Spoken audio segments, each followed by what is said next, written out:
know if I'm misreading this comment by Mike Norris, but it brings to mind a number of comments that I fielded here on the channel and on Twitter this week. The Big Ten is a phony conference. I'm attempting to clean up the typos there. I'm guessing a phony conference and attempting to compete with the SEC, and that's Ohio State. No, he means it's like a one-trick pony or whatever. One horse. Ohio State. All one they got. horse town. Okay. Even though the one pony wasn't the one that won the conference this year, so there you go. Okay. Different conversation there. That's okay. Yeah, I get it. That makes sense. It has been to a certain extent, if you're talking elite, as opposed to the person who tweeted me this week and said Ohio State's 2014 national championship was lucky. I don't know how luck factors into it. You got a lot of big guys running into each other for 14, 15 games, and one of them proved to be much better than the rest of the guys and the rest of the teams. Yep, that's how I look at it. All right. I could chalk up a handful of Nick Saban's national championships as luck as well. If I had my notes in front of me, because I put together something years ago where he got one national championship because Gene Smith didn't say no to a bowl game, and they were able to play Notre Dame. Got another national championship because Colt McCoy got knocked out of a game, and they held on to beat whoever it was. Texas. Well, in terms of their quarterback, like I'm sorry, the backup, Garrett Gilbert, I believe.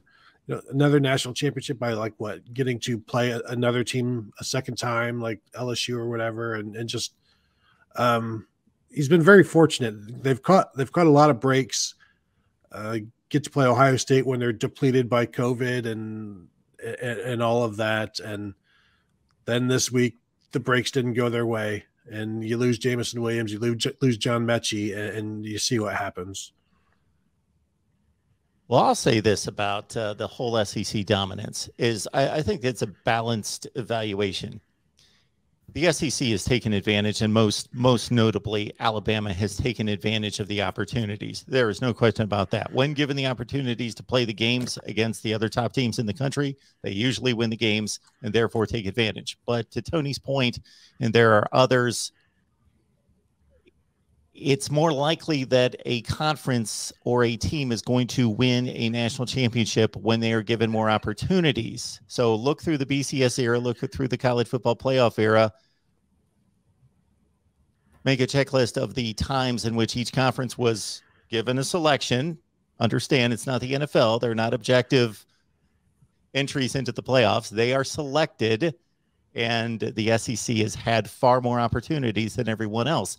And one of the situations that I bring up, I probably twice a year, so you guys get sick of hearing it, but I think doesn't get played much out there is anybody go look up the 2015 Ole Miss Arkansas game. Why? Because I don't think it was on the same week, but within the same 2 or 3 week span, while the Michigan punter was throwing a ball up in the air for Michigan State to return for a touchdown that knocked Ohio State out of the Big Ten championship game, which basically the punter just had to fall on the ball. There was no time left. Just fall on the ball. The game's over. Ohio State's in the Big Ten championship game. They move on to the playoff. Alabama is the recipient of one of the craziest plays you will ever see in history. Like 4th and 21, Hunter Henry catches an out route. He's about to step out of bounds. This is in overtime. The game's going to be over. He just throws the ball over his head. It goes into this mishmash of mosh pit of players. Alex Collins pulls it out, runs like 25 yards for a touchdown, knocks Ole Miss out of the SEC championship game. Alabama gets the gift. Those kind of things happen, but also need to be put into context of who's afforded opportunities to go to playoffs and BCS championship games. All right. That said, well, let's stay on the All-American Bowl because I would like to get your thoughts on the championship game that was played Monday night as well. We had Devin Brown there. We had Kyon Grays, Tony, other players, and your impressions if you had an eye on the All-American Bowl. Yeah, watching little Caden Curry as well, who is always just always impressive whenever I see him. A relentless pass rusher, gets into the backfield. I like Devin Brown. I like his mobility and his ability to escape pressure, because he had no time in that game.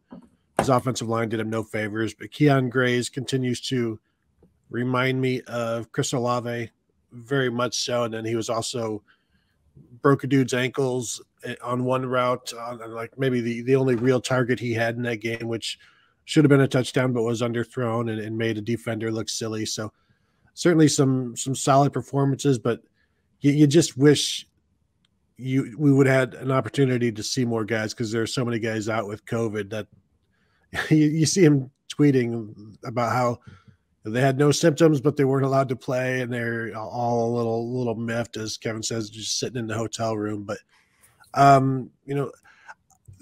that game for me, it's always like it's kind of diminished a little bit for me over the years. It used to be something I really looked forward to.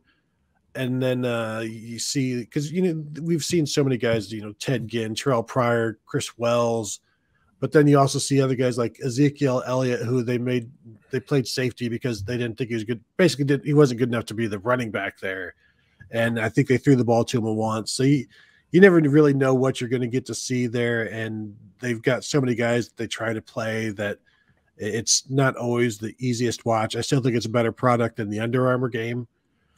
Although with the uniform move that the All-American Bowl has done, they're getting closer and closer to that Under Armour stuff, because those uniforms are terrible. Just keep it like it was. Keep it simple. Don't try to get all of these neon colors that don't really go together, because once you go neon, guys, the production value, wherever it is, no matter the industry, no matter the outlet, once you go neon, the production value declines, and that's in anything. That's in sports. That's in movies.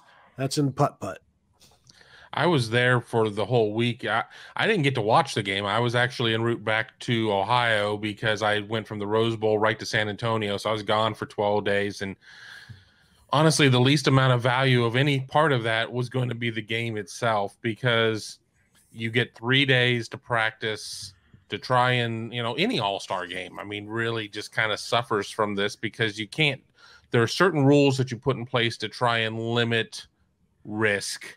So, you can't blitz on these downs. You can't do this. You can't do that. But there was a very real moment during the week when players were dropping like flies. Jair Brown, Ohio State signee, I saw him on the Tuesday, and by Tuesday night, he tweeted that he'd been sequestered to his room because he had a positive test, and he had no symptoms, and what's up with this? I mean, but there was a chance where they only had 4 defensive backs, 6 offensive linemen on certain teams. They had to bust in replacements. I mean, they really had to. And even with that, there was not a lot of depth. And I don't put that on the organizers or anything, because blank happens, but I think it really kind of set the tone for this game, not necessarily being the sharpest of games, but how many Under Armour games and how many All-American Bowls can you go back and say that was a really entertaining game? Not a lot of them, because even under the best of circumstances, you only have a couple of days to even install anything. We saw a lot of things where I saw Keon Grays attempting passes during practice. We didn't necessarily get that opportunity, is my understanding. It's difficult, but I liked everything that I saw out of the players over the course of the week. I saw Tegra Shabola look really good during some OLDL one-on-ones, though I did see Caden Curry kind of get the best of him during a joint practice. The receivers looked good in practice. I thought that Kojo Antwi has a huge catch radius. I think that I think he could end up being the best of the 4, and that's, I think all 4 of them have just crazy ceilings. And I think the biggest thing that surprised me is everybody's like, Caden Curry, undersized. I'm like, yeah, whatever. And I saw him, I'm like, wow, dude is undersized, but he was unblockable. And we'll have a lot of ISO footage coming out over the course of the next couple of weeks as we finally get around to clearing our cameras.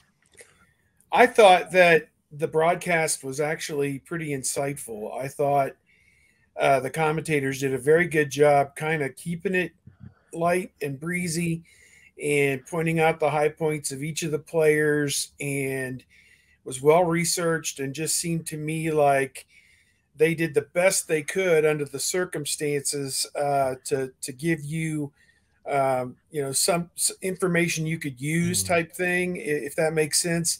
I think in a situation like this, excuse me, with the virus being so prevalent, they probably would have been better off to invite an additional 10 guys on each side, to begin with, just as a buffer to know that some guys were going to go by the wayside. But, these, as Kevin said, these things happen, and what can you do?